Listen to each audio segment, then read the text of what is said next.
저는 유럽에서 꽤 괜찮은 삶을 살았어요. 좋은 직장, 멋진 한국 시골에서 그 사람을 만났어요. 제가 아플 때 아무 말 없, 그녀가 한국 시골에서 찾은 것. 유럽 한가운데 벨라루스라는 나라가 있습니다. 많은 분들이 이 나라를 잘 모르실 수도 있어요. 하지만 한 가지는 아실 겁니다. 미인이 많은 나라. 실제로 벨라루스는 동유럽에서도 손꼽히는 미녀의 나라로 알려져 있습니다. 금발 머리에 푸른 눈, 긴 다리. 서양 영화에서나 볼 법한 외모를 가진 여성들이 거리를 걸어 다니죠. 오늘 이야기의 주인공도 그런 여성이었습니다. 이름은 카차. 민스크 출신의 32살 여성이었어요. 카차는 벨라루스에서 꽤 잘 나가는 삶을 살았습니다. 대학에서 경영학을 전공했고 졸업 후에는 무역회사에 취직했어요. 유럽 각지를 출장 다니며 남들이 부러워하는 커리어를 쌓아가고 있었죠. 외모도 출중했습니다. 모델 제의를 받은 적도 있었고 주변에는 늘 남자들이 있었어요. 겉으로 보기엔 완벽한 삶이었습니다. 하지만 카차의 마음 한켠에는 늘 허전함이 있었어요. 뭔가 채워지지 않는 것. 말로 설명하기 어려운 공허함. 그녀는 그게 뭔지 몰랐습니다. 아직은요. 2019년 봄 카차는 회사 업무로 한국에 오게 됩니다. 동아시아 시장 조사를 위한 2주간의 출장이었어요. 처음 가보는 나라였습니다. 솔직히 말하면 한국에 대한 기대는 별로 없었어요. 유럽 사람들 사이에서 아시아는 먼 나라였고 한국에 대해 아는 거라곤 삼성, 현대, 그리고 케이팝 정도였죠. 작은 나라, 일 많이 하는 사람들, 매운 음식. 카차의 한국에 대한 이미지는 그 정도였습니다. 도착 첫날 서울의 첫인상은 복잡했어요. 사람이 너무 많았고 모든 게 빠르게 돌아갔습니다. 유럽의 여유로운 분위기와는 완전히 달랐죠. 여기서 2주나 있어야 하다니. 카차는 속으로 한숨을 쉬었습니다. 출장 업무는 순조롭게 진행됐어요. 서울에서의 미팅을 마치고 카차는 지방 공장 시차를 위해 이동하게 됩니다. 목적지는 충청남도의 작은 시골 마을이었어요. 버스에서 내렸을 때 카차는 잠시 멍해졌습니다. 논밭이 끝없이 펼쳐져 있었고 공기는 서울과 비교할 수 없이 맑았어요. 새소리가 들렸습니다. 어디선가 개 짖는 소리도 났고요. 여기가 한국이라고? 서울에서 느꼈던 답답함이 조금씩 풀리는 것 같았습니다. 공장 시찰은 이틀 예정이었어요. 카차는 근처 작은 민박집에 묵게 됐습니다. 그리고 거기서 그 사람을 만났습니다. 민박집 주인의 아들이었어요. 이름은 정수. 35살의 평범한 시골 남자였습니다. 첫인상은 솔직히 별로였어요. 투박한 작업복을 입고 있었고 말수가 적었습니다. 잘생긴 것도 아니었고 세련됨과는 거리가 멀었죠. 유럽에서 만났던 남자들과는 완전히 달랐습니다. 양복 입은 신사도 아니고 달콤한 말을 건네는 사람도 아니었어요. 카차는 별 관심이 없었습니다. 그냥 민박집 주인의 아들이었으니까요. 그런데 이상한 일이 벌어졌습니다. 첫날 저녁 카차가 방에 들어갔을 때 책상 위에 생수병이 놓여 있었어요. 그리고 그 옆에 작은 쪽지가 있었습니다. 물 필요하실 것 같아서요. 불편하면 말씀해 주세요. 서툰 영어였습니다. 글씨도 삐뚤빼뚤했어요. 하지만 카차는 그 쪽지를 한참 바라봤습니다. 유럽에서 많은 남자들을 만났어요. 화려한 말을 하는 남자들, 비싼 선물을 주는 남자들. 하지만 이렇게 조용히 아무 말 없이 물 한 병을 가져다 놓은 남자는 처음이었습니다. 특이한 사람이네. 카차는 그렇게 생각했습니다. 아직은 그냥 그 정도였어요. 다음 날 아침 카차는 공장으로 출발하려고 민박집을 나섰습니다. 그런데 정수가 앞마당에서 뭔가를 하고 있었어요. 카차의 구두를 닦고 있었습니다. 뭐 하세요? 카차가 놀라서 물었습니다. 정수는 고개를 들었어요. 그리고 짧게 말했습니다. 어제 비 와서 진흙 묻었더라고요. 그냥 닦아놨어요. 그게 다였습니다. 감사 인사를 기대하는 것 같지도 않았어요. 구두를 건네주고 그는 다시 자기 일을 하러 갔습니다. 카차는 그 자리에 서 있었습니다.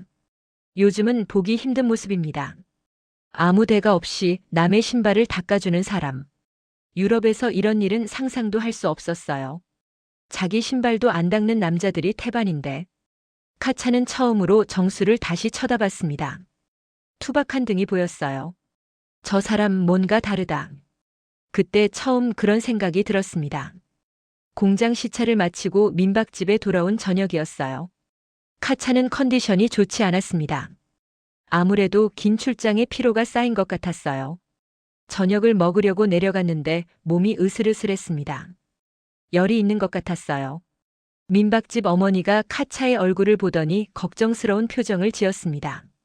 어머, 아가씨 얼굴이 왜 이래요? 열 있는 거 아니에요? 카차는 괜찮다고 했지만 사실 많이 아팠어요. 그날 밤 카차는 방에서 끙끙 앓았습니다.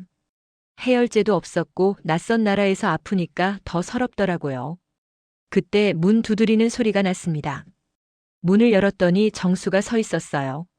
손에 뭔가를 들고 있었습니다. 쌀죽이었어요. 그리고 약봉지. 어머니가 죽 끓이셨어요. 이거 감기약이에요.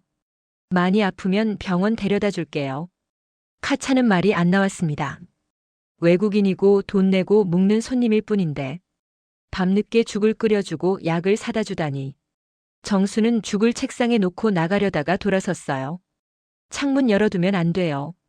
감기 더 심해져요. 그리고 나갔습니다. 카차는 죽을 먹으면서 울었습니다. 배가 고파서가 아니었어요. 따뜻해서 운 거였습니다. 유럽에서 오래 연애했던 남자친구도 카차가 아플 때 이렇게 해준 적이 없었어요. 아프면 병원 가봐라는 말이 전부였죠. 그런데 이 시골 남자는 아무것도 아닌 사이인데도 이렇게 해주는 거예요. 그 시절 우리도 그랬죠. 이웃이 아프면 미역국 끓여주고 약 사다 주고. 지금은 옆집에 누가 사는지도 모르는 시대가 됐지만 카차는 그날 밤 한국의 정이라는 걸 처음 느꼈습니다. 다음 날 아침 카차는 한결 나아졌어요. 약 덕분인지 죽 덕분인지 아니면 그 마음 덕분인지. 짐을 싸면서 카차는 생각했습니다. 서울로 돌아가면 이 사람을 다시 볼 일이 없겠구나. 왜인지 그게 아쉬웠어요. 민박비를 내려고 정수 어머니를 찾아갔습니다. 어머니는 손사래를 쳤어요. 아이고, 아픈 사람한테 어떻게 돈을 받아요? 그냥 가요, 그냥 가. 카차가 아무리 돈을 내려고 해도 받지 않았습니다. 결국 밀고 당기다가 절반만 받았어요.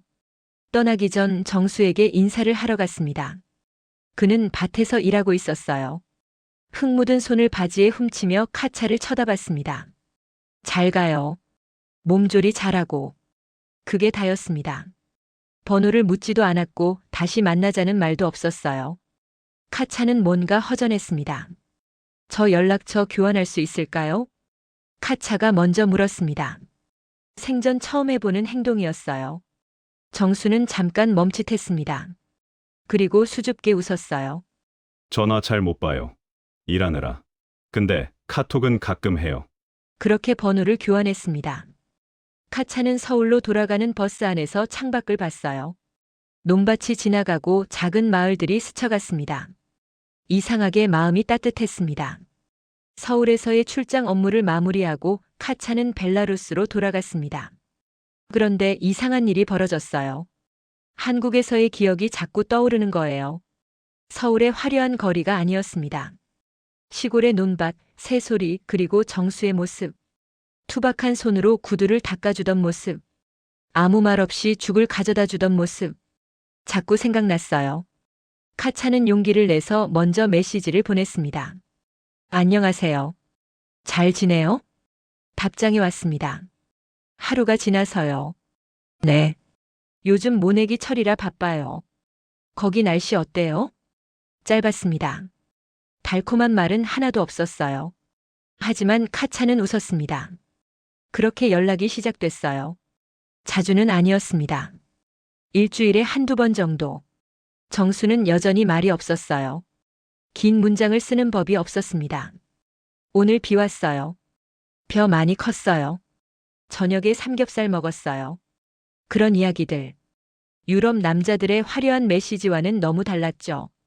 당신은 아름다워요. 당신이 보고 싶어요. 같은 말은 전혀 없었어요. 그런데 이상하게 그게 더 진심으로 느껴졌습니다. 그해 가을 카차는 결심했습니다.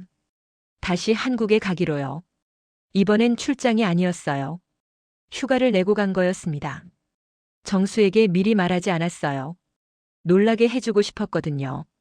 충청남도 그 마을에 도착했을 때 정수는 밭에 있었습니다.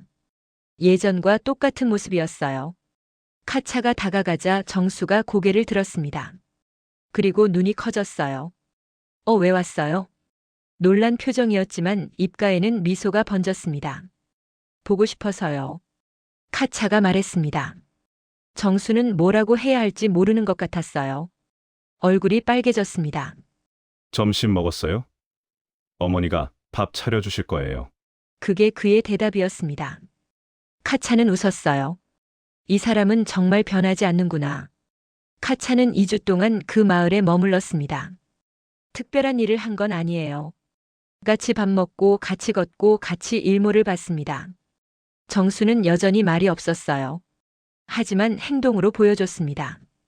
카차가 추워 보이면 말없이 자기 점퍼를 벗어줬어요. 카차가 무거운 짐을 들면 가만히 다가와서 들어줬습니다. 괜찮아요. 제가 들 수 있어요.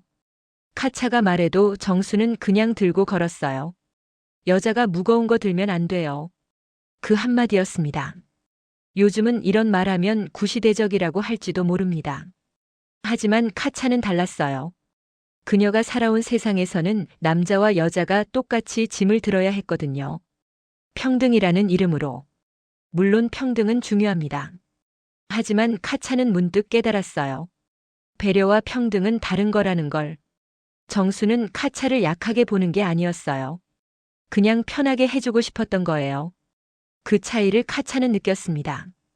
어느 날 저녁 카차는 정수에게 물었습니다. 왜 결혼 안 했어요? 나이도 있는데. 정수는 잠시 생각하더니 대답했어요. 바빠서요. 농사 짓고 부모님 모시고 그러다 보니까 그냥 이렇게 됐어요. 후회 안 해요? 글쎄요. 후회는 모르겠고 그냥 제가 해야 할 일을 하는 거예요. 카차는 그 말이 오래 남았습니다. 유럽의 남자들은 달랐어요. 자기 인생, 자기 행복, 자기 자유. 그게 최우선이었죠. 부모님을 모시느라 결혼을 못했다? 유럽에서는 상상도 못할 이야기예요. 하지만 정수는 그걸 후회라고 생각하지 않았습니다. 그냥 자기 책임이라고 생각했어요. 그 시절 우리 아버지들도 그랬죠. 묵묵히 일하고 묵묵히 가족을 지키고 불평 한마디 없이. 카차는 그런 모습을 정수에게서 봤습니다. 2주가 끝나고 카차는 다시 벨라루스로 돌아가야 했습니다. 공항으로 가는 날 정수가 직접 차를 몰았어요. 인천공항까지 4시간 거리를. 차 안에서 둘은 말이 없었습니다. 정수는 원래 말이 없었고 카차는 뭐라고 해야 할지 몰랐어요. 공항에 도착해서 카차가 먼저 말했습니다. 고마워요. 이번에도. 정수는 고개를 끄덕였어요. 그리고 뭔가를 꺼냈습니다. 작은 봉지였어요. 안에는 말린 대추가 들어 있었습니다. 어머니가 싸주셨어요. 비행기에서 드시래요. 카차는 받아들었습니다. 손이 떨렸어요. 정수 씨, 네.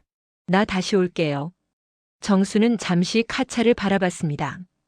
그리고 조용히 말했어요. 기다릴게요. 그게 다였습니다. 사랑한다는 말도 보고 싶을 거라는 말도 없었어요. 하지만 그 세 글자가 어떤 고백보다 무거웠습니다. 기다릴게요. 카차는 돌아서서 걸어갔습니다. 눈물이 났지만 참았어요. 벨라루스로 돌아온 카차는 많은 생각을 했습니다. 자기가 원하는 삶이 뭔지, 자기가 원하는 사람이 어떤 사람인지. 유럽에는 멋진 남자들이 많았어요. 잘생기고 돈 많고 말 잘하는 남자들. 하지만 카차는 깨달았습니다. 그런 게 중요한 게 아니라는 걸. 진짜 중요한 건 내가 아플 때 죽을 끓여주는 사람. 내 신발에 묻은 진흙을 닦아주는 사람. 아무 말 없이 기다려주는 사람. 그런 사람이 필요했어요. 그리고 그 사람은 한국 시골에 있었습니다. 6개월 후 카차는 회사를 그만뒀습니다. 그리고 한국행 비행기에 올랐어요. 편도 티켓이었습니다. 정수에게 미리 말했어요. 이번엔 놀라게 하지 않았습니다. 공항에 정수가 나와 있었어요. 꽃다발 같은 건 없었습니다. 그냥 평소처럼 서 있었어요. 카차가 다가가자 정수가 짐을 받았습니다. 무거워요. 내가 들게요. 카차는 웃었어요. 이제 맨날 들어줘야 해요. 정수도 웃었습니다. 처음 보는 환한 웃음이었어요. 지금 카차는 충청남도 그 시골 마을에 살고 있습니다. 정수와 결혼했어요. 작은 마을 회관에서 소박하게 식을 올렸습니다. 시어머니와 함께 살고 가끔 농사일을 돕습니다. 쉽지 않았어요. 한국어도 서툴렀고 문화도 달랐으니까요. 하지만 카차는 행복하다고 말합니다. 한국에서 찾은 건 남편이 아니에요. 카차가 어느 인터뷰에서 한 말입니다. 가족의 의미를 찾은 거예요. 서로 돌보고 서로 책임지는 것. 그게 진짜 사랑이라는 걸 알게 됐어요. 화려한 유럽을 떠나 한국 시골로 온 벨라루스 여성. 사람들은 신기하게 생각합니다. 왜 거기까지 갔냐고. 하지만 카차는 말합니다. 한국 남자가 좋아서 온 게 아니에요. 그 사람이 좋아서 온 거예요. 그리고 그 사람이 가진 것들 책임감, 묵묵함, 가족을 위하는 마음. 그게 저한텐 가장 귀한 거였어요. 시청자 여러분, 요즘 세상은 많이 변했습니다. 사랑도 빠르게 시작하고 빠르게 끝나죠. 화려한 말, 비싼 선물, SNS에 올릴 사진. 그런 게 사랑이라고 생각하는 사람들이 많아요. 하지만 진짜 사랑은 다른 것 같습니다. 아플 때 곁에 있어주는 것. 무거운 짐을 대신 들어주는 것. 아무 말 없이 기다려주는 것. 그 시절 우리 아버지들이 그랬고 우리 어머니들이 그랬죠. 정수 같은 사람은 특별한 사람이 아닙니다. 우리 주변에도 많았어요. 다만 우리가 그 가치를 잊고 살았던 것 같습니다. 오늘 이 이야기가 여러분께 작은 울림이 됐으면 좋겠습니다. 진짜 사랑은 어디서 오는 걸까요? 화려함에서? 아니면 묵묵한 일상에서? 그 답은 여러분의 마음속에 있을 겁니다. 오늘 영상 여기까지입니다. 좋아요와 구독은 큰 힘이 됩니다. 다음에 또 좋은 이야기로 찾아뵐게요. 감사합니다.